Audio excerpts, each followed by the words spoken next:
Welcome to Not Milk Never Milk. Subscribe if you're lactose intolerant. In this video, I will show how to remove a Mini Cooper sunroof.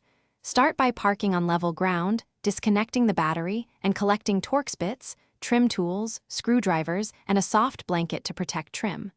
Work in a well-lit, ventilated space and lay out parts in order. Keep track of screws and clips in labeled containers. Take photos during disassembly to aid correct reinstallation later. In this video, I will show how to remove a Mini Cooper sunroof.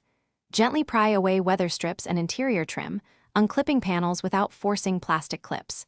Detach lights and connectors carefully to avoid breaking pins and document connections. Lower the headliner gradually while supporting it to prevent creases or tears. Keep screws and clips grouped and photographed so reassembly is smooth and stress-free for a clean finish. In this video, I will show how to remove a Mini Cooper sunroof. With the headliner lowered, support the glass and frame, then disconnect motor wiring and move bolts systematically. Use a helper when lifting the assembly to keep it level and protect paint with a blanket.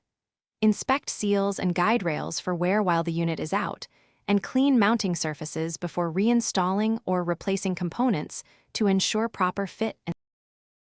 Thanks for watching. If this was helpful, leave a like and consider subscribing. See you next time.